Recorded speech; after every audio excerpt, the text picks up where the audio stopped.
ನನ್ಗೆ ಯಾರು ಕಪ್ಪಳಕ್ಕೆ ಹೊಡೆದಿದ್ದು, ಯಾರೋ ಹೊಡೆದ್ರು. ಬೆನ್ ತಟ್ತೀಯಾ, ತಿರುಗಿ ನಿಂತ್ಕೊಳ್ತೀವಿ, ಬೆನ್ ತಟ್ಟಪ್ಪ. ಉಗೀತಿಯಾ, ಎದುರು ನಿಂತ್ಕೋಬೇಕು, ಉಗಿಯಪ್ಪ ಅಂತ. ಅವನು ಹೇಳಲ್ಲ ಈ ಬ್ಲಡ್ ಯಾರಿಗೂ ಕೊಡ್ತೀನಿ ಅಂತ. ಆದ್ರೆ ಬ್ಲಡ್ ಏನಾಗುತ್ತೆ, ಅಣ್ಣವ್ರು ಹೇಳ್ತಿರ್ತಾರೆ ಸಿನಿಮಾ ಮಾಯೇ. ಅವ್ನು ಯಾರೋ ಒಬ್ಬ ಗಾಂಧಿ ಕ್ಲಾಸಲ್ಲಿ ಬೀಡಿ ಸೇದವನು ಫೂ ಅಂದ್ಬಿಟ್ಟು ಹೋಗ್ಬಿಡ್ತಾನೆ. ಬರವಣಿಗೆ ಮತ್ತು ನಿರ್ದೇಶನ ಮಾಡಿದ ಏಕೈಕ ನಿರ್ದೇಶಕ ನಾನು. ನನಗೆ ಗೊತ್ತಿಲ್ಲ ಅವ್ರದ್ದು 25 ಅಂತ, ನನಗೂ ಗೊತ್ತಿಲ್ಲ ನಂದು 50 ಅಂತ.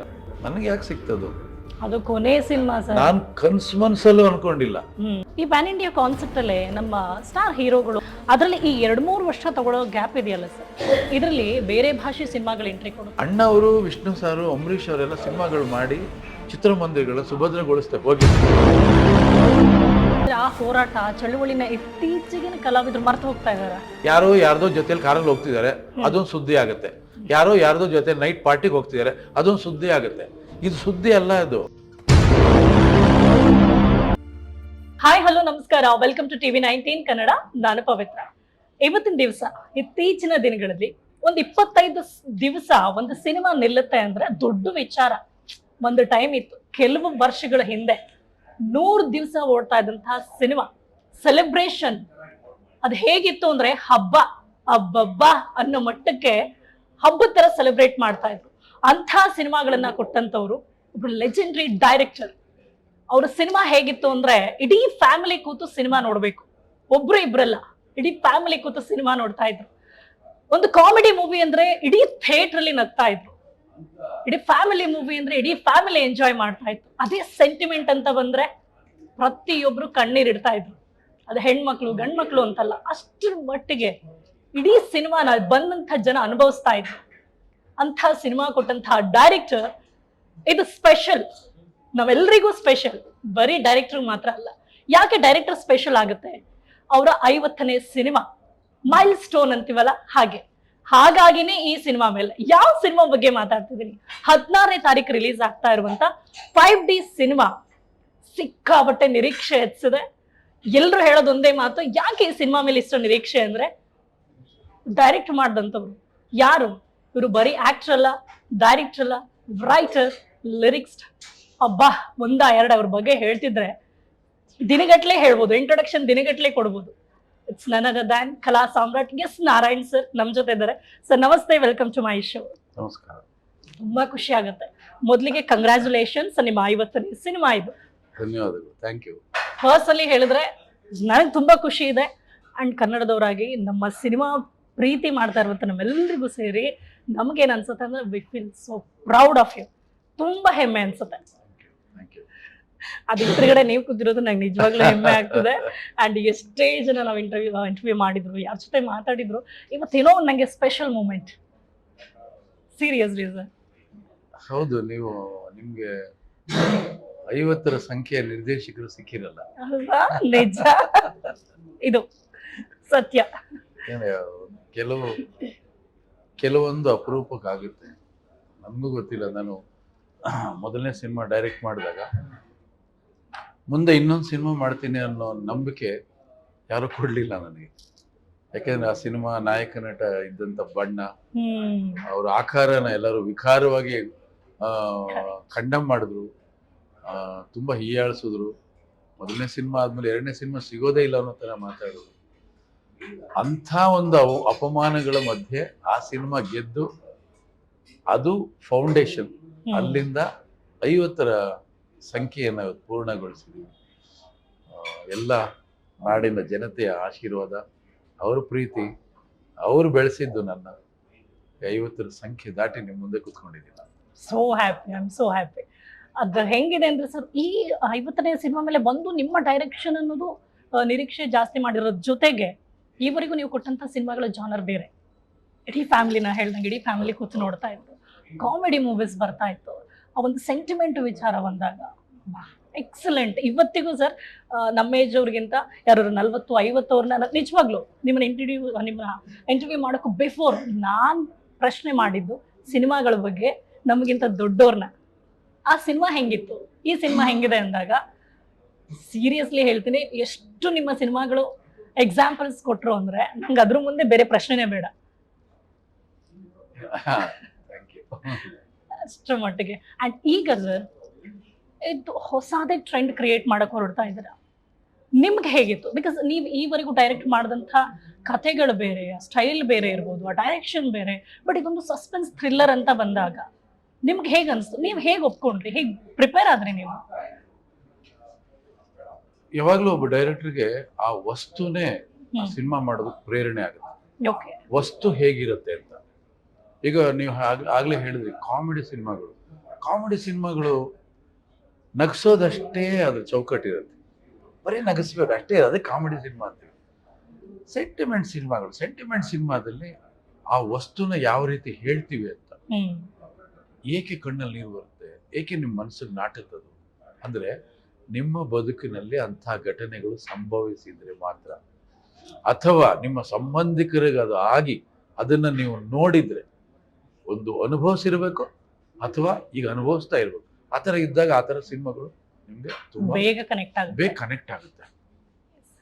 ಲವ್ ಸ್ಟೋರಿ ಯೂನಿವರ್ಸಲ್, ಅದು ಯಾರಿಗೂ ಲವ್ ಇಲ್ಲ, ಯಾರ ಜೀವನದಲ್ಲಿ ಲವ್ ಇಲ್ಲ, ಪ್ರೀತಿ ಇಲ್ಲದೆ ಜಗತ್ತೇ ಇಲ್ಲ. ಹಾಗಾಗಿ ಯೂನಿವರ್ಸಲ್ ಲವ್ ಸ್ಟೋರಿ. ಸೊ ಇವೆಲ್ಲ ಜಾನರ್ಗಳು ಜನ ಮೆಚ್ಕೊಂಡಿದ್ದು ತುಂಬಾ ದೊಡ್ಡ ಮಟ್ಟಕ್ಕೆ, ಸಾಧಾರಣಕ್ಕಲ್ಲ. ಆ ಚಂದ್ರಚಕೋರಿ ಸಿನಿಮಾ ಎಲ್ಲ 500 ದಿನ ಓಡಿಸೋರು ಆ ಸಿನಿಮಾನ, ನಿರಂತರವಾಗಿ ನೋಡಿದ್ರು. ಹಾಗಾಗಿ ಇದು ಒಂಥರ ಇದು ಸಸ್ಪೆನ್ಸ್ ಸಿನಿಮಾ ಮತ್ತು ವಸ್ತು ಚೆನ್ನಾಗಿದೆ. ಇದು ನಾನು ಆ ವಸ್ತು ತಗೊಂಡು ಅದನ್ನ ನೇರವಾಗಿ ಹೇಳ್ಬೋದಾಗಿದೆ, ನರೇಶನ್ ನೇರವಾಗಿ ಹೇಳ್ಬೋದಾಗಿದೆ. ನಾನು ರಿವರ್ಸ್ ನರೇಶನ್ ಬಂದೆ, ಅಂದ್ರೆ ಕುತೂಹಲ ಉಳ್ಕೊಂಡಿರ್ಲಿ ಅಂತ. ಈಗ ನಾವು ಮೆನು ನೋಡ್ತೀವಿ, ಆರ್ಡರ್ ಮಾಡ್ತೀವಿ ಊಟ, ಈ ಹೋಟ್ಲಲ್ಲಿ ಇದಿದೆ ಅಂತ 2 ಸಲ ಬಂದು ಗೊತ್ತಾಗ್ತದೆ. ಬಟ್ ಸಿನಿಮಾ ಮಾಡುವಾಗ ಆತ ಊಹೆ ಮಾಡದೇ ಇರೋದು ಬರ್ತಾ ಇದ್ದಾಗ ಅವನನ್ನ ಆ ಕುತೂಹಲ ಕೆರಳಿಸ್ತಾ ಹೋಗುತ್ತೆ. ಈಗ ತುಂಬಾ ಜನಕ್ಕೆ 5D ಅಂದ್ರೆ ಏನು, ಡಿ ಅಂದ್ರೆ ಏನು, ಇದು ಓಕೆ ಸಂಖ್ಯೆ, ಡಿ ಅಂದ್ರೆ ಏನು, ಕೆಲವರು ಏನೇನೋ ಪ್ರಶ್ನೆ ಕೇಳ್ತಾರೆ. ನಿಮ್ ಪ್ರಶ್ನೆಗೆಲ್ಲ ಉತ್ತರ ಸಿಗೋದೇ 14ನೇ ತಾರೀಕು. ನಾನು ಹೇಳಿದಾಗ ಸಸ್ಪೆನ್ಸ್ ಉಳ್ಕೊಳ್ಳಲ್ಲ, picture suspense picture. Suspense sir ಅಂದ್ಬಿಟ್ಟು ಎಲ್ಲ ಹೇಳ್ಬಿಟ್ರೆ ಸಸ್ಪೆನ್ಸ್ ಏನು ಉಳ್ಕೊಳ್ಳುತ್ತೆ? ಒಂದ್ ಸೀಕ್ರೆಟ್ ಇದೆ ಅಂದ್ಬಿಟ್ಟು ಹೇಳ್ದಂಗೆ ಅಲ್ವಾ? ನಾನೊಂದು ಗುಟ್ಟು ಹೇಳ ಅಂದ್ಬಿಟ್ಟು ಮೈಕ್ ಹಿಡ್ಕೊಂಡು ಹೇಳ್ದಂಗೆ. ಹಾಗಾಗಿ ಉಳ್ಕೊಂಡಿದ್ದ ವಸ್ತು ಏನು, ನಾವು ಬಾಲ್ಯದಿಂದ ಸಿನಿಮಾ ನೋಡ್ತಾ ಇದ್ವಿ, ಗ್ಯಾಂಗ್ಸ್ಟರ್ ಸಿನಿಮಾ ನೋಡಿದ್ವಿ, ಹಲವಾರು ಮಾಫಿಯಾ ಸಿನಿಮಾಗಳು ನೋಡ್ತೀವಿ. ಬಟ್ ಇದು ಒಂದು ವಿಶೇಷವಾದ ಸಿನಿಮಾ, ಡ್ರಗ್ ಮಾಫಿಯಾ. ತುಂಬಾ ದೊಡ್ಡದಾಗಿದೆ ಇದು, ಬಟ್ ಗೊತ್ತೇ ಆಗ್ತಿಲ್ಲ. ಗೊತ್ತೇ ಆಗ್ತಿಲ್ಲ ಯಾರು ಮಾಡ್ತಿರೋದು ಅಂದ್ರೆ, ನೀವು ನಂಬಕ್ಕೆ ಆಗಲ್ಲ. ಇವರ ಇದನ್ನೆಲ್ಲ ಮಾಡ್ತಿರೋದು, ಇವರಿಂದನಾ? ಹಾ ನೋಡಿ, ಬ್ಲಡ್ ಕೊಡೋದೆಲ್ಲ ಅಮಾಯಕರೇ. ನೀವು ಸುಮ್ಮನೆ ಒಬ್ಬ ಗಣ್ಯ ವ್ಯಕ್ತಿಯ ಫೋಟೋ ಹಾಕಿ ರಕ್ತದಾನ ಶಿಬಿರ ಅನ್ನಿ, ಕೂಲಿ ಕೆಲಸ ಮಾಡೋನು ಕೂಡ ಬಂದು ಬ್ಲಡ್ ಕೊಡ್ತಾರೆ. ಯಾಕೆಂದ್ರೆ ಯಾರಿಗೂ ಉಪಯೋಗ ಆಗುತ್ತೆ ಅಂತ ಹೇಳಿ. ಆದ್ರೆ ನೀವು ಯಾರಿಗೆ ಬ್ಲಡ್ ಕೊಡ್ತೀರೋ, ಯಾರಿಗಿಂತಲೇ ಅನ್ಕೊಂಡ್ ಕೊಡಲ್ಲ ನೀವು. ಕರೆಕ್ಟ್. ಇಂಥವ್ರಿಗೇನು ಕೊಡಲ್ಲ, ತಗೊಂಡೋಗಿಪ್ಪ ನಂದು ಒಂದು ಬ್ಲಡ್. ಅವನು ಹೇಳಲ್ಲ ಈ ಬ್ಲಡ್ ಯಾರಿಗೂ ಕೊಡ್ತೀನಿ ಅಂತ. ಆದ್ರೆ ಬ್ಲಡ್ ಏನಾಗುತ್ತೆ ಅದೇ ಕಥೆ. ನಾನಿಲ್ಲಿ ಹೇಳಕ್ ಹೊರಟಿರೋದೇನು ಅಂದ್ರೆ, ಒಬ್ಬ ವ್ಯಕ್ತಿ ಬ್ಲಡ್ ಕೊಟ್ರೆ ಅವನ್ಗೆ ಆ ಬ್ಲಡ್ ಎಲ್ಲಿ ಉಪಯೋಗ ಆಗಿದೆ ಅನ್ನೋ ಮಾಹಿತಿ ಅವನಿಗೆ ಕೊಡ್ಬೇಕು. ಯಾಕೆಂದ್ರೆ ಅವ್ನು ಮಾಡೋದು ದಾನ, ವ್ಯಾಪಾರ ಅಲ್ಲ. ಹಣ ತಗೊಳ್ತಿಲ್ಲ, ಅವನು ಉದಾರವಾಗಿ ಕೊಡ್ತಾನೆ, ದಾನ ಮಾಡ್ತಾನೆ, ಬ್ಲಡ್ ಡೊನೇಟ್ ಮಾಡ್ತಾನೆ. ಅವನಿಗೆ ಆ ಮಾಹಿತಿ ಬರಬೇಕು ಅನ್ನೋದು ಸಿನಿಮಾ ಹೇಳ್ತೀವಿ. ಅಗೇನ್ ಇಲ್ಲಿ ಅಲ್ಲಿಗೆ ಬಂತು ಸರ್, ಫ್ಯಾಮಿಲಿ ಕನೆಕ್ಟ್ ಆಗೋ ತರನೇ. ಯಾಕಂದ್ರೆ ಇವತ್ತು ನಾನು ಕೊಡದಿದ್ರು ನಮ್ಮ ಅಣ್ಣನ ತಮ್ಮನೋ ಅಥವಾ ಮತ್ತೊಬ್ರು ಬ್ಲಡ್ ಡೊನೇಟ್ ಮಾಡಿರ್ತಾರೆ. ಹೌದು, ಅದನ್ನೇ ಹೇಳ್ತಾನೆ ಅವನು. ತುಂಬಾ ಜನ ಡೆತ್ ಬೆಡ್ ಅಲ್ಲಿ ಇರ್ತಾರೆ. ಕೆಲವು ಗ್ರೂಪ್ ಬ್ಲಡ್ಗಳು ₹1,00,000 ಮೇಲೆ, ₹1,00,000 ಕೊಟ್ಟರು ಸಿಗೋದಿಲ್ಲ ಅಂತ ಗ್ರೂಪ್ ಬ್ಲಡ್ಗಳಿರುತ್ತೆ. ಅದಕ್ಕೆ ಹುಡುಕ್ತಾರೆ, ಅಲ್ಲಿದ್ಯಾ ಇಲ್ಲಿದ್ಯಾ ಅಂತ. ಅದನ್ನ ಯಾರೋ ಉಚಿತವಾಗಿ ಕೊಟ್ಟಿರ್ತಾನೆ, ಅದಕ್ಕೆ ₹1,00,000 ಬೆಲೆ ಕೊಡ್ತಾ ಇರ್ತೀವಿ ನಾವು. ತಂದು ಅವ್ನು ಕೊಟ್ಟು, ಜೀವಕ್ಕೆ ಬೆಲೆ ಇಲ್ಲ, ಲಕ್ಷ ಹೋದ್ರೆ ಹೋಗ್ಲಿ ಅಂತ. ಆದ್ರೆ ಆ ರಕ್ತ ಕೊಡ್ತಾನಲ್ಲ, ಅವನಿಗೊಂದು ಸೇಬ್ ಮಾತ್ರ ಕೊಡ್ತಾರೆ. ಪ್ರಶ್ನೆ ಮಾಡಕ್ಕೂ ಬಿಡಲ್ಲ. ಇಲ್ಲ, ಸೇಬೇ ಸಿಗೋದು. ಬ್ಲಡ್ ಕೊಟ್ರೆ ಬರ್ತಾವ, ಸೇಬ್ ಕೊಡ್ತಾರೆ, ತಿನ್ಕೊಂಡು ಮನೆಗೆ ಹೋಗ್ಬಿಡ್ತಾನೆ, ಗೊತ್ತಿಲ್ಲ ಅವನಿಗೆ. ಅದ್ರ ಇದು ವಿಸ್ತಾರವಾಗಿ ಹೇಳಿದ್ದೀನಿ ನಾನು. ಹಾಗಾಗಿ ಪ್ರತಿಯೊಬ್ಬರು ಎಚ್ಚೆತ್ಕೊಳ್ಬೇಕು ಅಂದ್ರೆ ಈ ಸಿನಿಮಾ ನೋಡ್ಬೇಕು. ಬ್ಲಡ್ ಕೊಡೋದು ಮುಖ್ಯ ಅಲ್ಲ, ಅದು ಎಲ್ಲಿ ದುರ್ಬಳಕೆ ಆಗ್ತಾ ಇದೆ, ಎಲ್ಲಿ ದುರ್ಬಳಕೆ ಆಗ್ತಾ ಇದೆ ಅದು ಬಹಳ ಮುಖ್ಯ.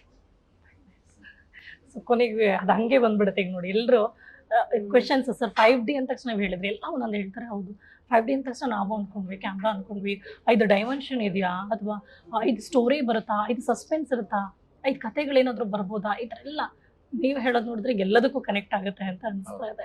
ಆ್ಯಂಡ್ ಇನ್ನೊಂದು ಕೇಳ್ಪಟ್ಟೆ ಸರ್, ಹಿಂಗೆ ನಿಮ್ಮ ಟೀಮ್ ಜೊತೆಗೆ ಮಾತಾಡುವಾಗ ನಾರಾಯಣ್ ಸರ್ ಒಂದು ಸೀನ್ ತೋರಿಸಿದ್ದಾರೆ, ಆ ಸೆನ್ಸಾರ್ ಆಫೀಸರೇ 1 ನಿಮಿಷ ಹಿಂಗೆಲ್ಲ ಇರುತ್ತಾ ಅಂತ ಕ್ವೆಶನ್ ಮಾಡಿದ್ರು ಅಂತ. ಹೆಂಗೆ ಅಂತ ನಿಮ್ಗೆ ಅದನ್ನ ಅಲ್ಲಿಗೆ ಹೋಗಿ ಅದನ್ನ ಕ್ಯಾಪ್ಚರ್ ಮಾಡಿ ಆ ಫೋಟೋ ಇವ್ರಿಗೆ ತೋರಿಸಿ ಹೆಂಗ್ ಸರ್ ಇದೆಲ್ಲ? ಇಲ್ಲ, ನಾವು ಒಂದು ವಿಷಯನ ಹೇಳಕ್ ಹೋಗುವಾಗ ಅದರ ಆದಷ್ಟು ಮೂಲಕ್ಕೆ ಹೋಗ್ಬೇಕು. ಬಿಕಾಸ್ ನಾನು ಸರಿಯಾಗಿ ನಿಮ್ಗೆ ಆ ವಿಷಯನ ಕನ್ವೆ ಮಾಡಲಿಲ್ಲ ಅಂದ್ರೆ ಸಿನಿಮಾ ಮಾಡಿ ವ್ಯರ್ಥ ಆಗುತ್ತದೆ. ಹಾಗಾಗಿ ತುಂಬಾ ಜನ ದಿಗ್ಭ್ರಮೆ ಆದ್ರು. ಸಿನಿಮಾ ಹೇಗೆ ತೆಗೆದ್ರಿ, ಹೇಗೆ ಇದು ಹೌದಾ, ಇದು ಹೀಗೆ, ಹೌದು ಸರ್, ನಿಜ ಸರ್, ಶಾಕ್ ಆದದ್ದುಂಟು. ಇವತ್ತು ಸಿನಿಮಾ ಬಿಡುಗಡೆ ಆದಮೇಲೆ ಬಹಳಷ್ಟು ಜನರಿಗೆ ಇದರಲ್ಲಿರ್ತಕ್ಕಂಥ ವಸ್ತು ಗಾಬರಿ ಆಗೋದುಂಟು. ಯಾಕೆಂದ್ರೆ ನಮ್ಮ ಜೊತೆಯಲ್ಲೇ ಇದೆ, ನಮ್ಗೆ ಕಾಣ್ತಾ ಇಲ್ಲ, ನಮ್ಮ ಜೊತೆಯಲ್ಲೇ ಇದೆ, ನಮಗೆ ಕಾಣ್ತಾ ಇಲ್ಲ. ನಾವು ಅದ್ರ ಕಡೆ ಗಮನ ಕೊಡಲ್ಲ. ತುಂಬ ಈಸಿ ಅನ್ಕೋತೀವಿ. ಬಟ್ ಎಷ್ಟು ಲೀಟರ್ ಬ್ಲಡ್ 1 ತಿಂಗಳಿಗೆ ತಗೊಂಡಾಗ ಎಲ್ಲೋ ಒಂದು ಕಡೆ ಚೆಲ್ತಾರೆ, ಎಷ್ಟು ಜನ ಕೊಟ್ಟಿರ್ತಾರೆ ಅದನ್ನ. ನಮ್ಮ ದೇಹದಲ್ಲಿ 1 ಹನಿ ಬ್ಲಡ್ ಸ್ಟೋರ್ ಮಾಡ್ಬೇಕಾದ್ರೆ ನಾವು ಅದಕ್ಕೆ ಎಷ್ಟು ಆಹಾರ ತಗೊಳ್ಬೇಕು? ನನ್ನ ಪ್ರಕಾರ 4 ಸೇಬು 1 ಡ್ರಾಪ್ ಬ್ಲಡ್ ಅಂತೆ ಯಾರೋ ಹೇಳಿದ್ರು. ಎಷ್ಟು ಜನ ಸೇಬ್ ತಿಂತಾರೆ? ನಮ್ಮಲ್ಲಿ ತಂಗಳನ್ನ ತಿನ್ಕೊಂಡು ಬದುಕೋರು ಜಾಸ್ತಿ ಇದ್ದಾರೆ. ಬ್ಲಡ್ ಕೊಡೋ ಗ್ರೂಪ್ ಎಲ್ಲ ಅವರೇ. ಸೇಬ್ ತಿನ್ನೋರು ಯಾರು ಬಂದು ಬ್ಲಡ್ ಡೊನೇಟ್ ಮಾಡಲ್ಲ ಅಲ್ವಾ? ಹೌದು. ಪರಿಶುದ್ಧ ಬ್ಲಡ್ ಸಿಗೋದು ಎಲ್ಲಪ್ಪ ಅಂದ್ರೆ ಶ್ರಮಿಕರು ಅಂತೀವಿ ನಾವು. ಸದಾ ಬೆವರು ಇಳಿಸಿ ದುಡಿತಕ್ಕಂಥವ್ರು ಬ್ಲಡ್ ಡೊನೇಟ್ ಮಾಡ್ತಾರೆ. ಅಂತವ್ರಿಗೆ ಇನ್ನೊಂದು ಜೀವದ ಬೆಲೆ ಗೊತ್ತಿರುತ್ತೆ. ಆಮೇಲೆ ಅವ್ರ ಬ್ಲಡ್ ಕೂಡ ಕ್ಲೀನ್ ಆಗಿರುತ್ತೆ. ಹೌದು, ಯಾವುದು ಅದ್ರಲ್ಲಿ ಕಾಯಿಲೆ ಕಸಾಲೆ ಇರೋದಿಲ್ಲ, ಶುದ್ಧವಾಗಿರುತ್ತೆ. ಹಾಗಾಗಿ ಆ ಬ್ಲಡ್, ಆದ್ರೆ ಅವ್ರ ಪರಿಶ್ರಮಕ್ಕೆ ಬೆಲೆನೇ ಇಲ್ವಾ? ಹಾಗಾದ್ರೆ ವೆರಿ ನೈಸ್ ಸರ್. ನಾನು ನಿಮ್ಮ ಟೀಮ್ ಜೊತೆ ಮಾತಾಡುವಾಗ ಹೇಳ್ತಾ ನಿಮ್ಮ ಬಗ್ಗೆ ಒಂದು ವರ್ಡ್ ಹೇಳ್ತಾ ಪ್ರತಿಯೊಬ್ಬರು ಬಾಯಲ್ಲೂ ಕೇಳ್ಪಟ್ಟಿದ್ದು ಸಿಕ್ಕಾಪಟ್ಟೆ ಪಂಕ್ಚುವಲ್ ಅಂತ. ಅದು ಹೆಂಗೆ ಆ ಶಿಸ್ತು ನಿಮ್ಗೆ ಆಗ್ಲಿಂದ ಹೆಂಗ್ ರೂಢಿಸ್ಕೊಂಡ್ ಬಂದ್ರಿ ಅಂತ ಇವತ್ತಿಗೂ? ಯಾಕಂದ್ರೆ ಡೇ ಬೈ ಡೇ ಎಲ್ಲ ಜನ ಚೇಂಜ್ ಆಗ್ತಿದ್ದಾರೆ. ನೀವು ಡೈರೆಕ್ಟ್ ಮಾಡ್ತಿರುವಂತ ಅಂದ್ರೆ ನಿಮ್ಮ ಗರಡಿಗೆ ಬರುವಂತ ಈಗ ಇತ್ತೀಚೆಗೆ ಬಂದು ಆಕ್ಟ್ ಮಾಡುವಂತ ಯಾರೇ ಕಲಾವಿದರಿರ್ತೋ ಎಲ್ಲ ಚೇಂಜಸ್ ಇದೆ, ಬದಲಾವಣೆ ಇದೆ. ಅವತ್ತಿಗೆ ಇವತ್ತು ತುಂಬಾ ವ್ಯತ್ಯಾಸ ಇದೆ. ಬಟ್ ನಿಮ್ಮ ಪಂಕ್ಚುಯಾಲಿಟಿ ಮಾತ್ರ ಇವತ್ತು ಹಂಗೆ ಇದೆ. ಏನಿಲ್ಲ, ನೀವು 7 ಗಂಟೆ ಟ್ರೈನ್ಗೆ ಹೈದರಾಬಾದ್ ಹೋಗ್ಬೇಕು. ನೀವು ಎಷ್ಟು ಗಂಟೆ ಹೋಗ್ತೀರಿ ಟ್ರೈನ್ಗೆ? 7 ಗಂಟೆಗೂ ಬಿಫೋರ್ ಹೋಗ್ಬೇಕು. 7 ಗಂಟೆಗೆ ಟ್ರೈನ್ ಇದೆ, ಬಿಫೋರೇ ಹೋಗ್ಬೇಕು. ಯಾಕೆ 8 ಗಂಟೆಗೆ ಹೋಗಲ್ಲ? ಟ್ರೈನ್ ಹೋಗ್ಬಿಟ್ಟಿರುತ್ತೆ. ಜೀವನನೂ ಅಷ್ಟೇ, ಬಹಳಷ್ಟು ಟ್ರೈನ್ಗಳು ನಮಗೋಸ್ಕರ ಕಾಯ್ಕೊಂಡಿರ್ತವೆ. ಕಾಯಲ್ಲ ಅದು, ನಾವು ಅದನ್ನ ಕ್ಯಾಚ್ ಮಾಡ್ಬೇಕು. ಪ್ರತಿ ನಿಮಿಷ ಅದು ನಮಗೋಸ್ಕರ ಇರುತ್ತೆ, ಪ್ರತಿ ಸೆಕೆಂಡ್ ನಮಗೋಸ್ಕರ ಇರುತ್ತೆ. ಸಮಯದ ಜೊತೆಲಿ ಓಡಬೇಕು, ಅದನ್ನ ಪಂಚುವಲ್ ಅಂತ ಹೇಳ್ತೀವಿ. 1 ನಿಮಿಷ ನಾವು ವ್ಯರ್ಥ ಮಾಡಿದ್ರೆ ನಮ್ಮ ಲೈಫಲ್ಲಿ 1 ನಿಮಿಷ ಮತ್ತೆ ಸಿಗೋದಿಲ್ಲ, ಮತ್ತೆ ನಾವು ಪಡ್ಕೊಳಕ್ ಸಾಧ್ಯನೇ ಇಲ್ಲ. ನೀವು ಏನ್ ಬೇಕಾದ್ರೂ ಗಳಿಸ್ಬೋದು, ಸಮಯ ಗಳಿಸಕ್ಕಾಗಲ್ಲ. ಹೋದ ಸಮಯ ಹೋದಂಗೆ, ಅದು ಇರೋ ಸಮಯನ ನಾವು ಬಳಸ್ಕೊಳ್ಳದೆ ಹೋದಾಗ ನಾವು ವ್ಯರ್ಥ. ಅದನ್ನ ಪಂಚುವಲ್ ಅಂತ ಹೇಳ್ತೀವಿ, ಸಮಯನ ಬಳಸ್ಕೊಳ್ಳೋ ವ್ಯಕ್ತಿ. Very nice sir. ಸರ್, ಇವತ್ತಿಗೆ 50ನೇ ಸಿನಿಮಾ ಅಂದಾಗ ಎಲ್ರಿಗೂ ನಿರೀಕ್ಷೆ ಹೇಗಿದೆ? ಅದು ಎಸ್ ನಾರಾಯಣ್ ಸರ್ ಡೈರೆಕ್ಷನ್ ಅಂತಿದಂಗೆನೆ ಲೆಕ್ಕಾಚಾರಗಳೇ ಬೇರೆ ಸರ್. ಅದರಲ್ಲೂ ಅಯ್ಯೋ ಆಗ್ಲೇ ಬೇರೆ ಜಾನರ್ ಮಾಡಿದ್ರು, ಈಗಲೇ ಬೇರೆ, ಅದ್ರ ಹೆಂಗ್ ಅಕ್ಸೆಪ್ಟ್ ಮಾಡೋದು ಅಂತ ನೋಡ್ತಿಲ್ಲ, ಇದನ್ನ ಹೆಂಗ್ ಮಾಡಿರ್ಬೋದು ಅಂತ ಆ ಕ್ಯೂರಿಯಸ್ ಇದೆ. ನಿಮ್ಗೆ 50ನೇ ಸಿನಿಮಾ ಅಂದಾಗ ಅಷ್ಟೇ ದೊಡ್ಡ ಜವಾಬ್ದಾರಿ. ಈಗ ಹೇಳಿದ್ರಿ 500 ದಿನ ಹೊಡೆದಂತ ಸಿನಿಮಾಗಳಿದೆ ನಿಮ್ ಲಿಸ್ಟ್ ಅಲ್ಲಿ. 100 ದಿನ ಲೆಜೆಂಡರಿ ಆಕ್ಟರ್ಗಳಿಗೆ ನೀವು ಡೈರೆಕ್ಷನ್, ಅದು ಹೆಂಗೆ ಸರ್? ಅಣ್ಣವ್ರಿಗೆ ಡೈರೆಕ್ಟ್ ಮಾಡಿದ್ರಿ, ಅವ್ರು 3 ಜನ ಮಕ್ಳಿಗೆ ಆಕ್ಟ್ ಮಾಡಿದಂಥವ್ರು, ನೀವು ಡೈರೆಕ್ಟ್ ಮಾಡಿದಂಥವ್ರು. ಅಪ್ಪ 3 ಜನ ಮಕ್ಳಿಗೆ, ಅದು ಅಣ್ಣವ್ರ ಫ್ಯಾಮಿಲಿ ಅಂತ ಬಂದಾಗ ಇಡೀ ಫ್ಯಾಮಿಲಿಗೆ ನೀವು ಡೈರೆಕ್ಷನ್ ಮಾಡಿದ್ದೀರಾ. ಇವತ್ತು ನಿಮ್ಗೆ ಜವಾಬ್ದಾರಿ ಜಾಸ್ತಿ. ಹೇಗೆ ಅನ್ನಿಸ್ತಿದೆ ಸರ್ ಆ ಎಕ್ಸ್ಪೀರಿಯನ್ಸ್ ಹೇಳಿ? ನಿಮ್ಗೆ ಏನ್ ಫೀಲ್ ಆಗ್ತದೆ 50ನೇ ಸಿನಿಮಾ ಕೊಡುವಾಗ? ನಮ್ಗೆ ಯಾವಾಗಲೂ ಪ್ರತಿ ಸಿನಿಮಾ ಒಂದು ಸಂಖ್ಯೆಯಾಗಿ ಉಳ್ಕೊಳ್ಳಲ್ಲ, ಆ ಸಿನಿಮಾ ಒಂದು ದಾಖಲೆಯಾಗಿ ಉಳ್ಕೋಬೇಕು ಅಂತ ಕೆಲಸ ಮಾಡ್ತಾರೆ. ಬಟ್ 50 ನೀವು ಆಗ್ಲೇ ಹೇಳಿದಾಗೆ ಒಬ್ಬ ನಿರ್ದೇಶಕ 50ರ ಸಂಖ್ಯೆ ಮುಟ್ಟೋದು ಕಷ್ಟ, ತುಂಬಾನೇ ಕಷ್ಟ. ನೋಡಿ ಈಗ ನಾವು 85 ವರ್ಷದ ನಮ್ಮ ಕನ್ನಡ ಚಿತ್ರರಂಗದ ದಾಖಲೆ ಪುಟಗಳನ್ನು ತೆಗೆದ್ರೆ 4 ಜನ 50 ಸಂಖ್ಯೆ ಮುಟ್ಟರು, 4 ಜನ. ಅದರಲ್ಲಿ ನಾನು 4ನೇವನು, ನನ್ನ ಗುರುಗಳು 3ನೇವರು. ಅವರು ಭಾರ್ಗವರು 50 ಸಿನಿಮಾ ಮಾಡಿದ್ದಾರೆ, ನಂದು 50 ಸಿನಿಮಾ. ತುಂಬಾ ಕಷ್ಟ. 50 ಸಿನಿಮಾ ಕಲಾವಿದರು ಮಾಡ್ಬೋದು. ಹೌದು. ಯಾಕೆಂದ್ರೆ ಅವರಿಗೆ ವಿಭಿನ್ನವಾದ ಕಥೆಗಳು ಸಿಗುತ್ತೆ, ನಿರ್ದೇಶಕರು ಸಿಗ್ತಾರೆ, ನಿರ್ಮಾಣ ಸಂಸ್ಥೆಗಳು ಸಿಗುತ್ತೆ, ಮಾಡ್ಕೊಂಡು ಹೋಗ್ತಾ ಇರ್ತಾರೆ. ನಿರ್ದೇಶಕನಿಗೆ ವಸ್ತು ಬೇಕು, ಆ ವಸ್ತುನ ಅವ್ನು ಗೆಲ್ಲಿಸ್ಬೇಕು. ಗೆದ್ರೆ ಇನ್ನೊಂದು ಸಿನಿಮಾ ಸಿಗುತ್ತೆ, ಇಲ್ಲ ನಂಗೆ ಕೂರ್ಸ್ಬಿಡ್ತಾರೆ ಅಲ್ಲೇ. ನಾವು 50 ಬಂದು ಮುಟ್ಟಬೇಕಾದ್ರೆ ಈ ಜರ್ನಿಯಲ್ಲಿ ಬಹಳಷ್ಟು ಪರಿಶ್ರಮ ಇದೆ, ತುಂಬಾ ಶ್ರಮ ಪಟ್ಟಿದ್ವಿ, ತುಂಬಾ ಕೆಲಸ ಮಾಡಿದ್ವಿ. ನಾವು ಮಾಡಿದ ಕೆಲಸ ಎಲ್ಲ ಜನಕ್ಕೆ ಮೆಚ್ಚುಗೆ ಆಗಿದೆ, ಅದು ಬಹಳ ಮುಖ್ಯ. ಹಾಗಾಗಿ 50 ಅನ್ನೋದು ಬಹಳ ದೊಡ್ಡ ಸಂಖ್ಯೆ. ಅದು ನನಗೆ ಗೊತ್ತಿಲ್ಲ ಈ ಸಂಖ್ಯೆ, ಈ ಸಿನಿಮಾ ಮಾಡೋ ಗೊತ್ತಿಲ್ಲ ಇದು 50ನೇ ಸಿನಿಮಾ ಆಗುತ್ತೆ ಅಂತ. ಆಮೇಲೆ ನಾವು ನೋಡಿದಾಗ ಇದು 50 ಆಗಿದೆ ಅಲ್ಲ ಅಂತ ಅನ್ನಿಸ್ತು ನನಗೆ. ಸರ್ 50ನೇದು ಅಂತ ಅನ್ನಿಸಿದಾಗ ನೀವು ಯಾವಾಗ್ಲಾದ್ರೂ ಆ ಮಿನಿಟ್ ಅಲ್ಲಿ 1 ನಿಮಿಷ ಆ ಜರ್ನಿ ಬಗ್ಗೆ ನೆನ್ಪು ಮಾಡ್ಕೊಂಡ್ರೆ ಸರ್? ನಾನು ಜರ್ನಿ ದಿನ ನೆನ್ಪು ಮಾಡ್ಕೋತೀನಿ. ಯಾವುದೇ ಮನುಷ್ಯ ಬೆಳಗ್ಗೆ ಎದ್ದಾಗ ಜರ್ನಿ ನೆನ್ಪು ಮಾಡ್ಕೊಳ್ಬೇಕು, ಇಲ್ಲಾಂದ್ರೆ ಅವತ್ತಿನ ದಿನ ಜರ್ನಿ ಮಾಡಕ್ ಆಗಲ್ಲ. ಈಗ ನಾವು ಒಂದು ಸೀರಿಯಲ್ ನೋಡಿದಾಗ ರೀಕ್ಯಾಪ್ ಆಗ್ತಾರೆ, ಹಾಗೆ ನಾವು ಪ್ರತಿದಿನ ಜರ್ನಿ ಮಾಡ್ಕೊಳ್ಬೇಕು, ನೆನ್ಪು ಮಾಡ್ಕೊಳ್ಬೇಕು, ಇಲ್ಲಾಂದ್ರೆ ಬ್ಯಾಟ್ರಿ ಚಾರ್ಜ್ ಆಗಲ್ಲ. ಏನ್ ತಪ್ಪು ಮಾಡಿದೀವಿ ಅದನ್ನ ತಿದ್ಕೊಂಡು ಇವತ್ತು ಮುನ್ನಡಿಬೇಕು. ನನ್ಗೆ ಈಗ ಗೊತ್ತಾಯ್ತು ಸರ್, ನಾಗ್ಲೇ ನಿಮ್ ಟೀಮ್ ಜೊತೆ ಮಾತಾಡುವಾಗ ಹೇಳಿದ್ರು 10 ನಿಮಿಷ ಸರ್ ನನಗೆ ಟೈಮ್ ಕೊಟ್ರು. ರಾಜೇಶ್ ರಾವ್ ಸರ್ ಹೇಳ್ತಾರೆ 10 ನಿಮಿಷ ಟೈಮ್ ಕೊಟ್ರು. 10 ನಿಮಿಷದಲ್ಲಿ ನನಗೆ ಸಮಯ ಅಂದ್ರೆ ಏನು ಅಂತ ಗೊತ್ತಾಯ್ತು. ಅದು ನನಗೆ ಲೆಸನ್ ಆಗಿರುತ್ತೆ ಆ್ಯಂಡ್ ಲೈಫ್ ಟೈಮ್ ನನ್ನ ಜೊತೆ ಇರುತ್ತೆ ಅಂತ ನಂಗೆ ಈಗ ಫೀಲ್ ಆಗ್ತದೆ. ನೀವು ಹೇಳ್ದಂಗೆ ಅದು ನೆನ್ಪು ಮಾಡ್ಕೊಳ್ಬೇಕು ಅನ್ನೋದು, ಅದು ಕೆಲವರಿಂದನೇ ಕಲಿಯಕ್ಕೆ ಸಾಧ್ಯ ಅನ್ನೋದು ಕೂಡ ಸತ್ಯ. ಸಮಯ ಅನ್ನೋದು ಬಹಳ ಮುಖ್ಯ. ನೋಡಿ, ತುಂಬಾ ಜನ ಡೆತ್ ಬೆಡ್ ಅಲ್ಲಿ ಮಲಗಿರ್ತಾರೆ, ಅವನಿಗೆ ಗೊತ್ತು 11:10 ಇವನು ಹೋಗ್ಬಿಡ್ತಾನೆ ಅಂತ. ಗೊತ್ತಾದ್ಮೇಲೆ ಅವನು ಇನ್ನು 10 ನಿಮಿಷ ಬದುಕಬೇಕು ಅಂತ ಆಸೆ ಪಡ್ತಾನೆ, ಒಂದು 10 ನಿಮಿಷ ಬದುಕೋಣ ಅಂತ. ಬಟ್ ಅವನ ಜೀವನದಲ್ಲಿ ಆ ಥರದ್ದು ಎಷ್ಟೋ 10 ನಿಮಿಷಗಳನ್ನ ವ್ಯರ್ಥ ಮಾಡಿರ್ತಾನೆ. ಎಲ್ಲೋ ಮಲ್ಕೊಂಡು ನಿದ್ದೆ ಮಾಡಿರ್ತಾನೆ, ಅಲ್ಲೆಲ್ಲೋ ಕೂತ್ಕೊಂಡು ಆಲ್ಟೆ ಹೊಡೆದಿರ್ತಾನೆ, ಇನ್ನೆಲ್ಲೋ ಕೂತ್ಕೊಂಡು ಯಾವ್ದೋ ಕಥೆ ಮಾತಾಡಿರ್ತಾನೆ. ಬೇಕಾಗಿರಲ್ಲ ಅದೆಲ್ಲ. ನಿನ್ನ ಬದುಕಿಗೆ ನೀನು ಬಳಸ್ಕೊಂಡು ನೋಡು, ಎಷ್ಟು ಸಾಧನೆ ಮಾಡುವುದು.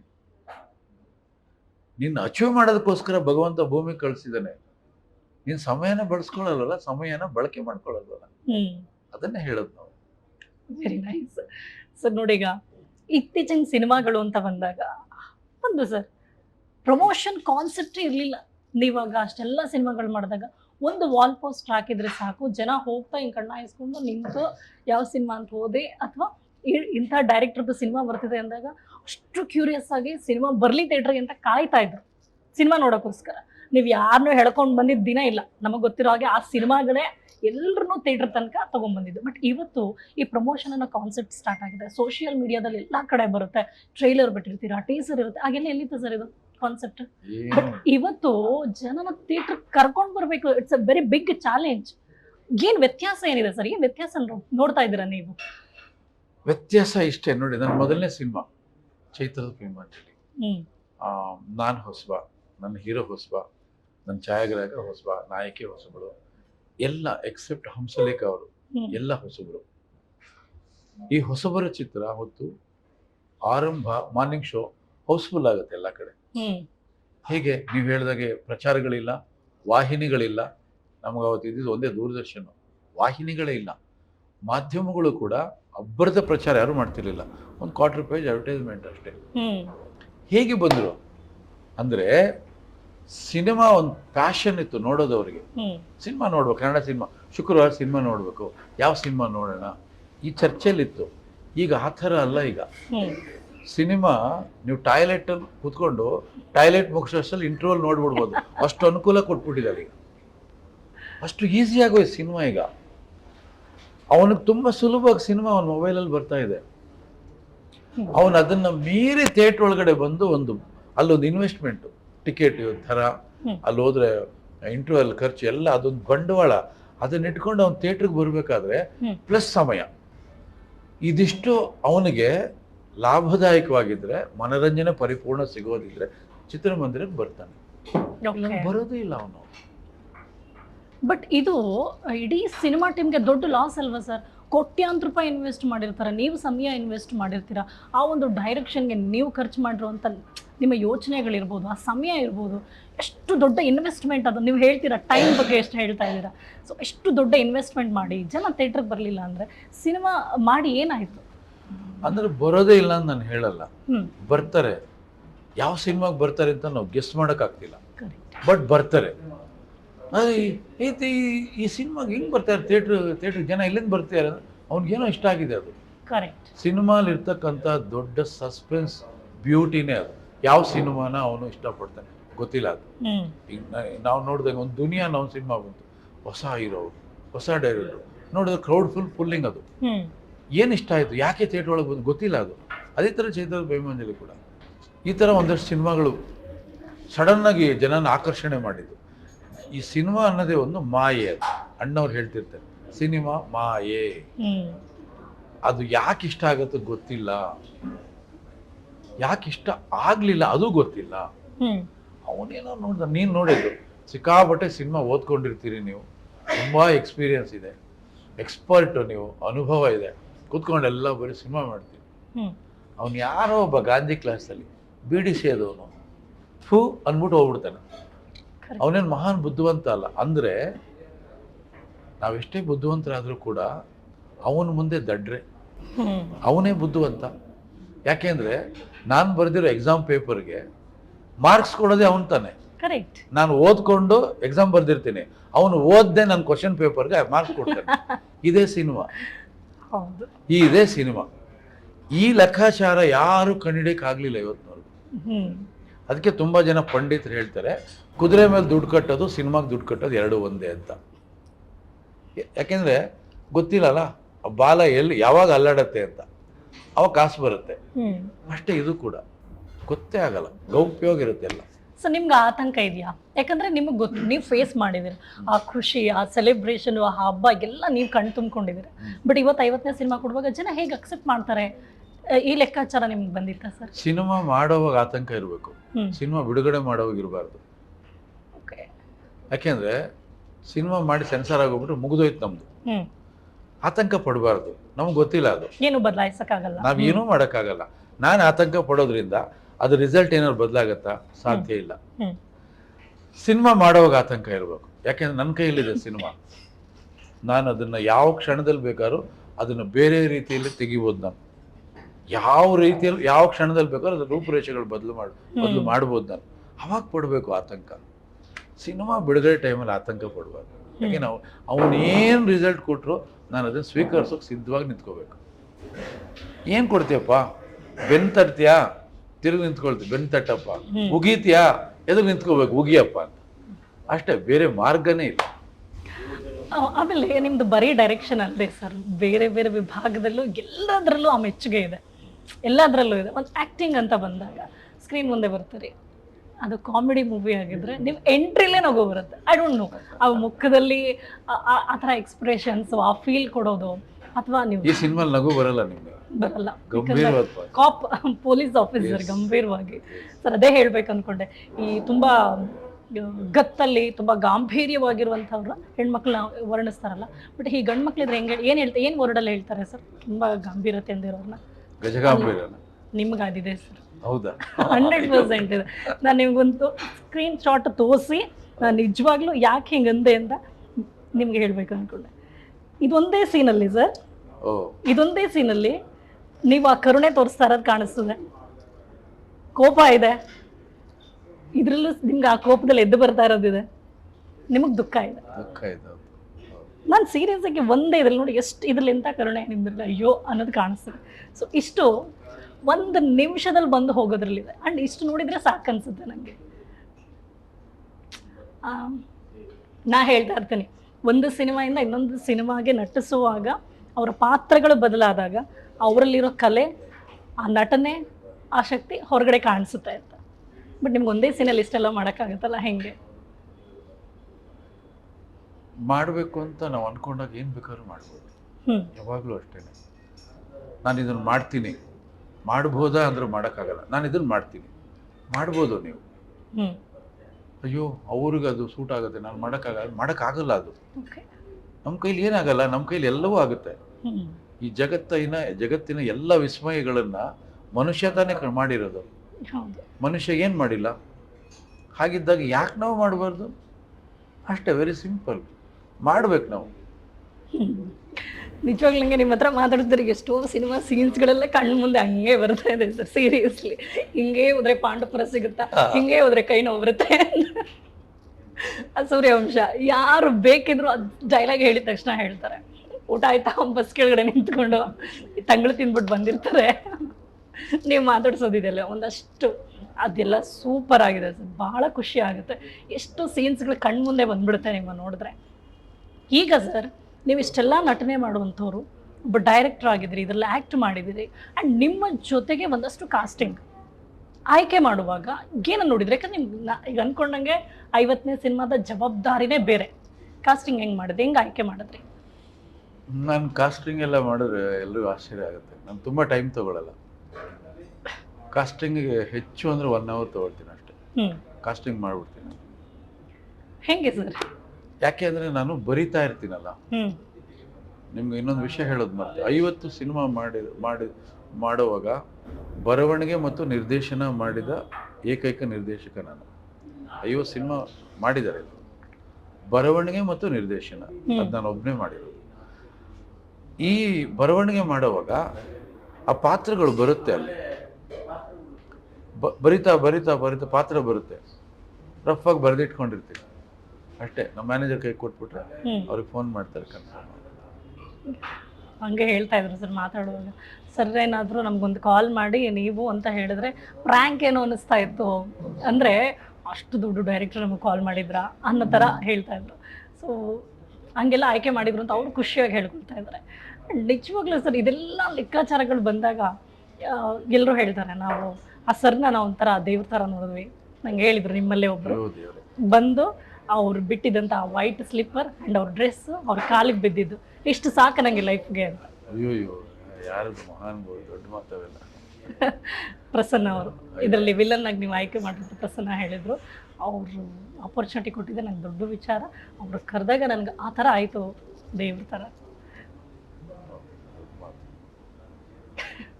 ಸರ್, ಈಗ ಆದಿತ್ಯ ಅವರ 25ನೇ ಸಿನಿಮಾ ಆ್ಯಂಡ್ ನಿಮ್ಮ 50ನೇ ಸಿನಿಮಾ, ಈ 2 ಕಾಂಬಿನೇಷನ್ ಇದೆ.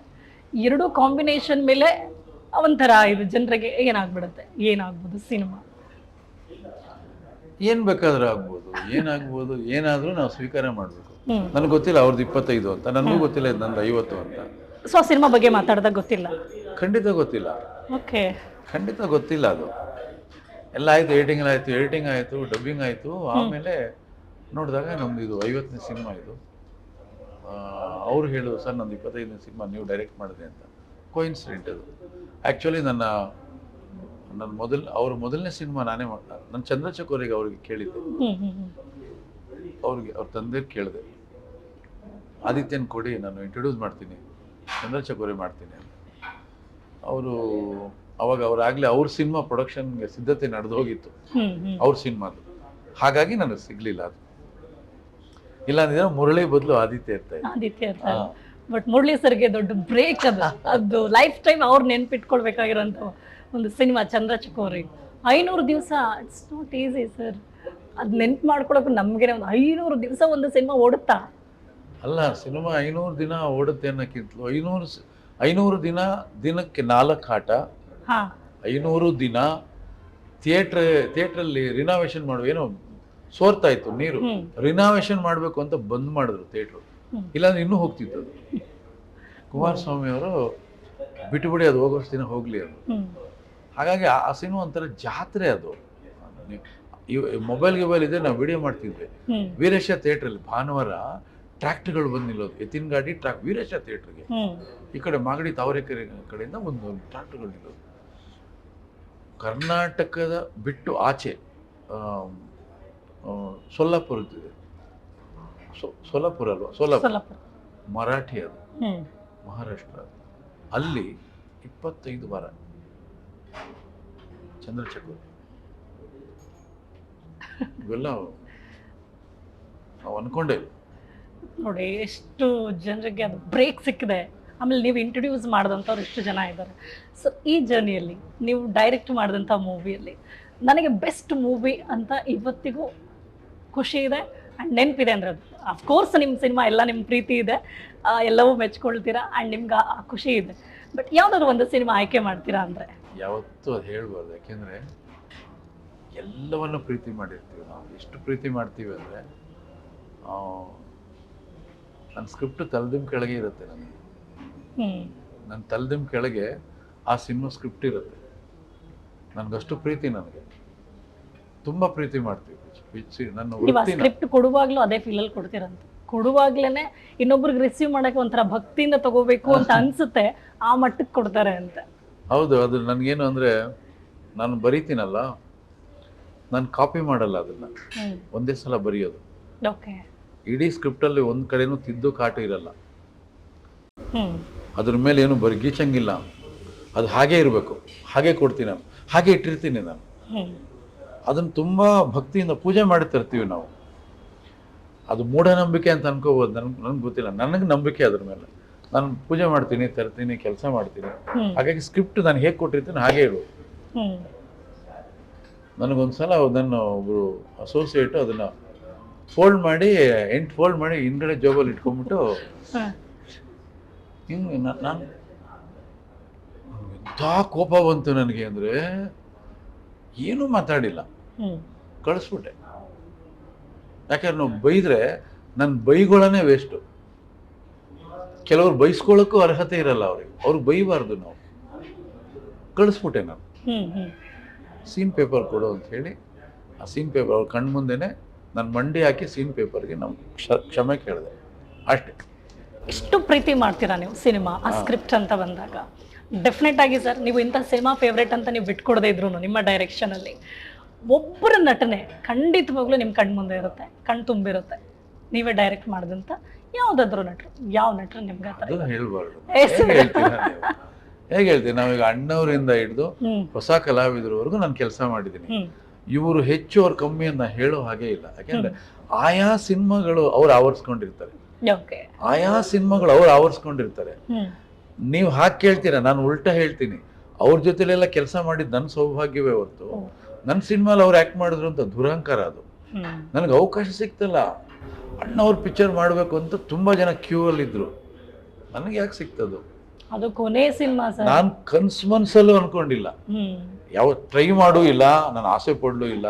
ನನಗೊಂದೇ ಒಂದು ಆಸೆ ಇತ್ತು, ಏನು ಅಂದರೆ ಇಂಡಸ್ಟ್ರಿಗೆ ಬಂದಾಯಿತು. ನಾನು ಎಲ್ಲೋ ಒಂದು ಕಡೆ ಅಣ್ಣವ್ರು ಸಿಗ್ತಾರಲ್ಲ, ಒಂದು ಫೋಟೋ ತೆಗೆಸ್ಕೋಬೇಕು ಅವ್ರ ಜೊತೆಲಿ ಅಂತ ಅಷ್ಟೇ ಇದ್ದಿದ್ದು ಆಸೆ ನನಗೆ.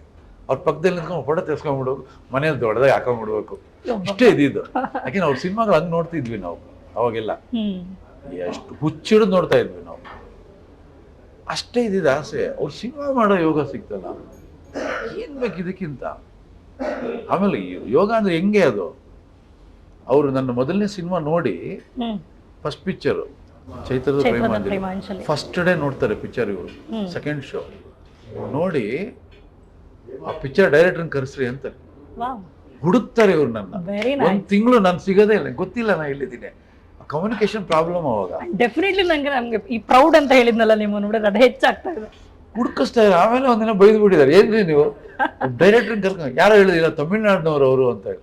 ಯಾವ ನಾಡಿನವ್ರು ಗೊತ್ತಿಲ್ಲ, ಆ ಡೈರೆಕ್ಟರ್ನ ಕರೆಸಿ ಅಂತ ಹೇಳಿದ್ರು. ಒಂದು ತಿಂಗಳು ನನ್ನ ಹುಡುಕಿ ಕರ್ಕೊಂಡು ಹೋದ್ರು. ನನ್ನ ಅಣ್ಣವ್ರು ಕರೆಸಿ ಅವ್ರು ನನಗೆ ಸಿನಿಮಾ ಮಾಡಿ ಅಂತ ನನಗೆ ಕೊಟ್ಟರು. ನನಗೆ ಈ ಸಿನಿಮಾ ಮೆಡಿಕಲ್ ಮಾಫಿಯಾ ಅಂತ ಬಂದಾಗ ಏನಕ್ಕೆ ಅಂತ ಗೊತ್ತಿಲ್ಲ, ಶಬ್ದವಿದೆ ಮೂವಿ ನೆನಪಾಗುತ್ತೆ. ಯಾಕೆಂದ್ರೆ ಡ್ರಗ್ ಮಾಫಿಯಾ ಬಗ್ಗೆ ತೋರಿಸಿದ್ರು, ಅವರೊಬ್ರು ಪೊಲೀಸ್ ಆಫೀಸರ್ ಆಗಿ ತೋರಿಸಿದ್ರು. It was excellent movie. ಅದು ಅಣ್ಣವ್ರು ಆ್ಯಕ್ಟ್ ಮಾಡಿದ್ಮೇಲೆ ಎರಡನೇ ಮಾತು ಬೇಡ, ಅವರ ಡೈರೆಕ್ಷನ್ ಅದಕ್ಕೂ ನೆನಪಾಗ್ತದೆ. ನಿಮ್ಗೂ ಇಲ್ಲದ್ರು ರೀಕಾಲ್ ಆಯ್ತು ಸರ್ ಶಬ್ದವೇದಿ ಈ ಮೂವಿ ಮಾಡುವಾಗ? ಖಂಡಿತ. ಯಾಕೆಂದ್ರೆ ನಾನು ಶಬ್ದವೇದಿ ಮಾಡೋಕೆ ಮೊದಲು 4 ತಿಂಗಳು ಡ್ರಗ್ ರಿಸರ್ಚ್ ಮಾಡಿದೆ. ನಾನು 4 ತಿಂಗಳು ತಗೊಂಡೆ ನಾನು ರಿಸರ್ಚ್. ಹೆಂಗೆ ಅಂದರೆ ರಿಹ್ಯಾಬಿಲಿಟೇಷನ್ ಸೆಂಟರ್ಗಳು ಎಷ್ಟಿದೆ ಅಂತ, ಡ್ರಗ್ ಅಡಿಕ್ಟ್ ಆಗಿ ಬದುಕನ್ನು ಕಳ್ಕೊಂಡಿರೋರು ಅವ್ರದ್ದು ಒಂದು ಸೆಷನ್ ಆಯಿತು. ಡ್ರಗ್ ಹೇಗೆ ಸಪ್ಲೈ ಆಗ್ತಿದೆ, ನಮಗೆ ಸಪ್ಲೈ ಮಾಡ್ತಿರೋರು ಯಾರು, ಅದನ್ನ ಸಮಾಜಕ್ಕೆ ಹಂಚ್ತಾ ಇರೋರು ಯಾರು, ಹೇಗೆ, ಇದೆಲ್ಲದರ ಮೂಲ ಯಾವುದು, ಎಲ್ಲ ಅದರೊಳಗಡೆ ನಮಗೆ ರಿಸರ್ಚ್ ಮಾಡುವಾಗ ಅಂದ್ರೆ ಇದಕ್ಕೆ ಆಳಕ್ಕೆ ಇಳಿದಾಗ ಗಾಬರಿ ಆಗ್ಬಿಟ್ಟೆ ನಾನು.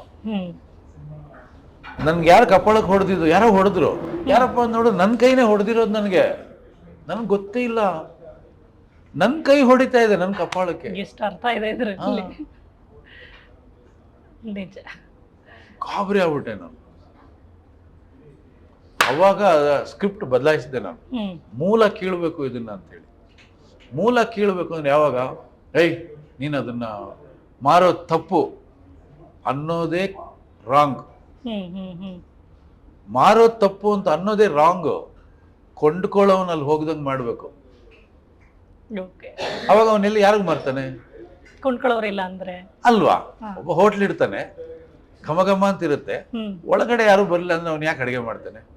2 ದಿನ ನೋಡ್ತಾನೆ, 3 ದಿನ ಮುಚ್ತಾನೆ.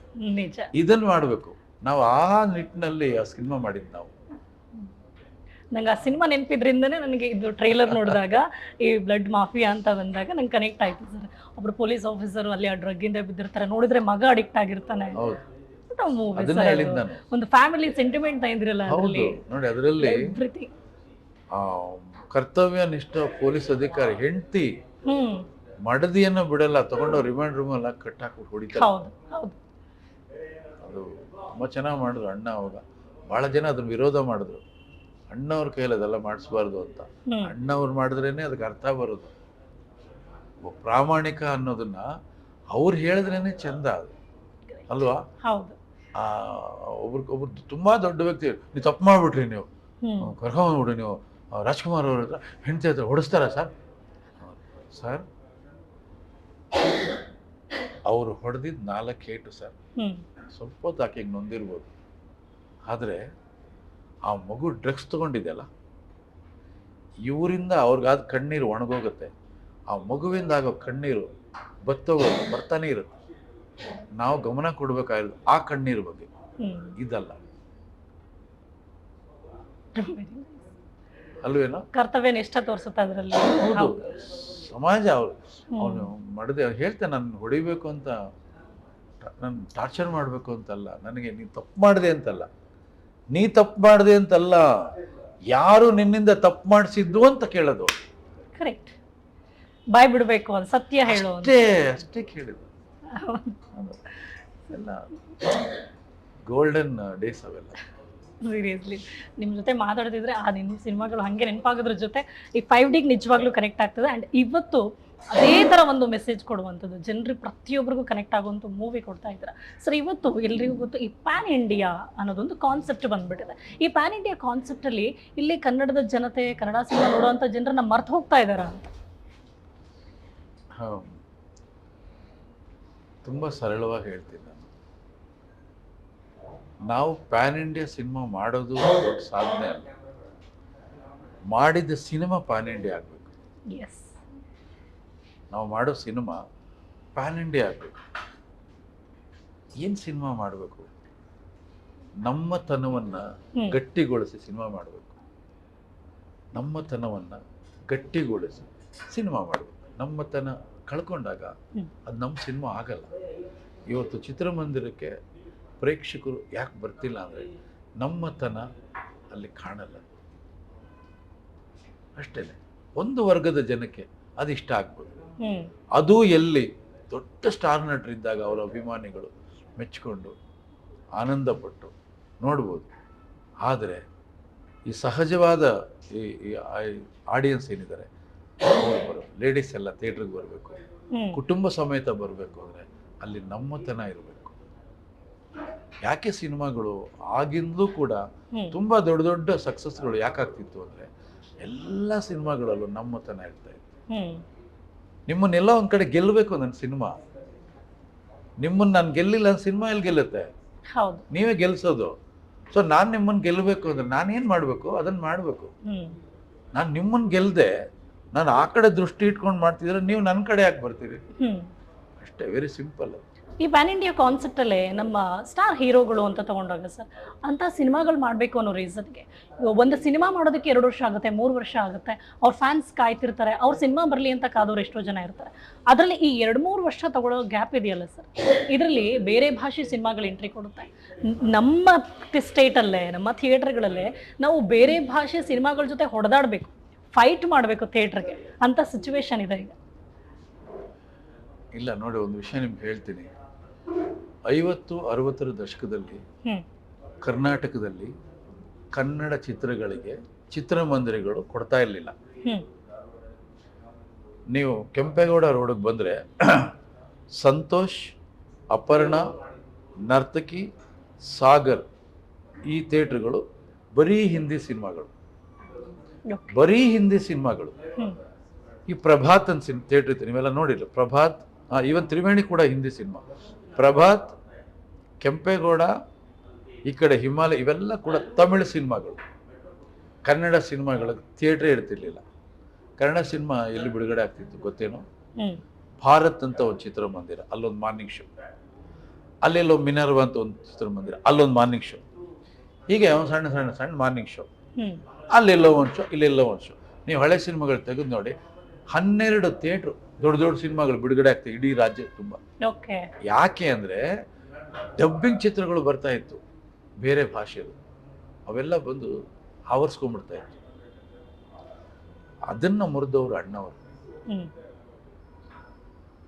ಚಳುವಳಿ ಮಾಡಿದ್ರು ಅವತ್ತು. ಇವತ್ತು ವಾಟಾಳ್ ನಾಗರಾಜ್ ಅವರೆಲ್ಲ ಬದುಕಿದ್ದಾರೆ, ಅವ್ರನ್ನ ಕೇಳಿ ಹೇಳ್ತಾರೆ. ಅವ್ರು ತುಂಬ ಹೋರಾಟ ಮಾಡಿದ್ದಾರೆ ಚಿತ್ರರಂಗದ ಪರವಾಗಿ, ತುಂಬ ಹೋರಾಟ ಮಾಡಿದ್ದಾರೆ. ಇಡೀ ಉದ್ಯಮ, ಚಿತ್ರೋದ್ಯಮ ಅವರನ್ನು ಯಾವತ್ತೂ ಮರೆಯೋ ಹಾಗಿಲ್ಲ. ಅಷ್ಟು ಯಾವುದೇ ಒಂದು ನಿಸ್ವಾರ್ಥದಿಂದ ಅವರು ನಮ್ಮ ಉದ್ಯಮಕ್ಕೆ ಹೋರಾಟ ಮಾಡಿದ್ದಾರೆ ಆವತ್ತಿಂದ. ಇವರೆಲ್ಲ ಹೋರಾಟ ಮಾಡಿ ಆವತ್ತು ಗಟ್ಟಿಯಾಗಿ ನಿಂತಿದ್ದಕ್ಕೆ ಡಬ್ಬಿಂಗ್ ಚಿತ್ರಗಳು ನಿಲ್ತು, ಕನ್ನಡ ಚಿತ್ರಗಳು ಬರಬೇಕು ಅಂತ ನಿರ್ಧಾರ ಮಾಡಿ ನಿರ್ಮಾಪಕರು ಹೆಚ್ಚಿಗೆ ಆದರು. ಆಮೇಲೆ ನಿಧಾನಕ್ಕೆ ಮಾರ್ನಿಂಗ್ ಶೋ ಇದ್ದಿದ್ದು 2 ಶೋ ಆಯಿತು. ಆಮೇಲೆ ಅಣ್ಣವ್ರ ಸಿನಿಮಾಗಳಿಗೆ ಸ್ವಲ್ಪ ಕ್ರೇಜ್ ಜಾಸ್ತಿ ಆದಾಗ ಚಿತ್ರಮಂದಿರಗಳು ಸ್ವಲ್ಪ ಜಾಸ್ತಿ ಆಗಕ್ಕೆ ಶುರುವಾಯಿತು. 80ರ ದಶಕದವರೆಗೂ ಕೆಂಪೇಗೌಡ ಚಿತ್ರಮಂದಿರಗಳಲ್ಲಿ ಪರಭಾಷಾ ಚಿತ್ರಗಳ ಹಾವಳಿನೇ ಹೆಚ್ಚಿತ್ತು. ಆಗ ಅಣ್ಣವರು ಸರ್ಕಾರವನ್ನು ಕೇಳಿಕೊಂಡು ಕೆಂಪೇಗೌಡ ಚಿತ್ರಮಂದಿರದಲ್ಲಿ ಕನ್ನಡ ಭಾಷೆ ಅಲ್ಲದೆ ಬೇರೆ ಭಾಷೆ ಚಿತ್ರಗಳಿಗೆ ಚಿತ್ರಮಂದಿರ ಕೊಡಬಾರ್ದು ಅಂತೇಳಿ ಬೇಡ್ಕೊಂಡ ಮೇಲೇ ನಾವೆಲ್ಲ ಬದುಕೋದಕ್ಕೆ ಅವಕಾಶ ಸಿಕ್ತು. ಇವತ್ತು ನಾವೆಲ್ಲರೂ ಕೂಡ ಚಿತ್ರರಂಗದಲ್ಲಿ ಇವತ್ತು ಯಾರ್ಯಾರು ಇದ್ದೀವಿ ಭಾಳ ಸುಖವಾಗಿ, ನಾವೆಲ್ಲ ಇವತ್ತು ಸುಖ ಸಂಪತ್ತಿನಿಂದ ನೆಮ್ಮದಿಯಾಗಿ ಇದ್ದೀವಿ ಅಂದರೆ ಅವ್ರನ್ನ ಮರೆಯೋ ಹಾಗಿಲ್ಲ. ಕನ್ನಡ ಚಿತ್ರರಂಗಕ್ಕೆ ಅವ್ರ ಕೊಡುಗೆ, ಅವ್ರ ತ್ಯಾಗ ತುಂಬ ದೊಡ್ಡದಿದೆ ಸರ್. ಹಾಗಾದ್ರೆ ಆ ಹೋರಾಟ ಚಳುವಳಿನ ಇತ್ತೀಚೆಗಿನ ಕಲಾವಿದರು ಮರ್ತು ಹೋಗ್ತಾ ಇದಾರ? ಅವ್ರಿಗೆ ಗೊತ್ತಿಲ್ಲ ಅಲ್ಲ, ಯಾರು ಹೇಳ್ತಾರೆ? ಇತಿಹಾಸ ತಿಳ್ಕೋಬೇಕು ಯಾವಾಗಲೂ ಕೂಡ. ನಾವು ಎಲ್ಲಿ ಊಟ ಮಾಡ್ತಿದ್ದೀವಿ ಅದರ ನೆಲೆ ಏನು ಅನ್ನೋದನ್ನ ಅರ್ಥ ಮಾಡ್ಕೊಳ್ಬೇಕು. ಅದನ್ನ ಯಾರು ತಿಳ್ಕೊತ, ಯಾರು ಹೇಳ್ತಿದ್ದಾರೆ? ಯಾರೋ ಯಾರ್ದೋ ಜೊತೆಲಿ ಕಾರಲ್ಲಿ ಹೋಗ್ತಿದ್ದಾರೆ, ಅದೊಂದು ಸುದ್ದಿ ಆಗುತ್ತೆ. ಯಾರೋ ಯಾರ್ದೋ ಜೊತೆ ನೈಟ್ ಪಾರ್ಟಿಗೆ ಹೋಗ್ತಿದ್ದಾರೆ, ಅದೊಂದು ಸುದ್ದಿ ಆಗುತ್ತೆ. ಇದು ಸುದ್ದಿ ಅಲ್ಲ, ಇದು ಕುಡಿಯೋ ನೀರಲ್ಲಿ ಇನ್ನೇನೋ ಹಾಕೋದು, ಅದು ಅದಲ್ಲ. ಇದನ್ನ ಹೇಳಬೇಕು. ಹೇಳಿದಾಗ ಅವ್ರಿಗೆ ಅರ್ಥ ಆಗುತ್ತೆ. ಇದನ್ನ ಅರ್ಥ ಮಾಡಬೇಕು. ನನಗೇನು ಭಯ ಆಗ್ತಿದೆ ಅಂದ್ರೆ ಇವತ್ತು ಅಂಥ ದಿನಗಳು ಮತ್ತೆ ಬಂದ್ಬಿಡತ್ತ ಅಂತ. ಯಾಕೆಂದ್ರೆ ಹೋರಾಟ ಮಾಡಬೇಕಾಗುತ್ತೆ. ಹೋರಾಟ ಅಲ್ಲ, ಚಿತ್ರಮಂದಿರಗಳೆಲ್ಲ ಮುಚ್ಚೋಗ್ತಾ ಇದೆ. ಯಾಕೆಂದ್ರೆ ನೀವಾಗಲೇ ಹೇಳಿದಾಗೆ ಸ್ಟಾರ್ ನಟರುಗಳು ವರ್ಷಕ್ಕೆ 2 ಸಿನಿಮಾ ಮಾಡಬೇಕು, ಸಿನಿಮಾ ಬಿಡುಗಡೆ ಆಗಬೇಕು, ಚಿತ್ರಮಂದಿರಗಳಲ್ಲಿ ಜನಸಾಗರ ಬರಬೇಕು, ಆ ಸಿನಿಮಾ ಕ್ರೇಜ್ ಅನ್ನೋದು ತುಂಬಿರಬೇಕು. ವರ್ಷಕ್ಕೆ 2 ಮಾಡಬೇಕು, 2 ವರ್ಷಕ್ಕೊಂದು ಮಾಡೋದಲ್ಲ. ಸಿನಿಮಾ ಸಂಖ್ಯೆ ಇವ್ರದ್ದು ಕಡಿಮೆ ಆದಾಗ ಚಿತ್ರಮಂದಿರದವರು ಚಿತ್ರಮಂದಿರ ಹೇಗೆ ನಡೆಸ್ತಾರೆ? ಅವ್ರಿಗೂ ಜೀವನ ಇದೆಲ್ಲ, ಏನು ಮಾಡ್ತಾರೆ? ಇನ್ಯಾವುದೋ ಸಿನಿಮಾ ಹಾಕೋತಾರೆ. ಅದು ಯಾವ ಸಿನಿಮಾ? ಅದು ಬೇರೆ ಭಾಷೆದು. ಆ ಸಿನಿಮಾ ಇಲ್ಲಿ ಸ್ಕ್ರೀನ್ ಆಗಿ ಆಗಿ ಆಗಿ ಇಲ್ಲಿ ಬರೋ ಪ್ರೇಕ್ಷಕ ಆ ಸಿನಿಮಾಗೆ ಅವನು ಅಭ್ಯಾಸ ಆಗ್ಬಿಟ್ಟಿರ್ತಾನೆ, ಅವನ ಮೈಂಡ್ ಸೆಟ್ ಅಲ್ಲಿ ಹೋಗಿರತ್ತೆ. ಯಾವಾಗಲೂ ಒಂದ್ಸರಿ ನನ್ನ ಸಿನಿಮಾ ಬಂದರೆ ಅವನು ಆ ಥಿಯೇಟ್ರಿಗೆ ಬರೋದಿಲ್ಲ.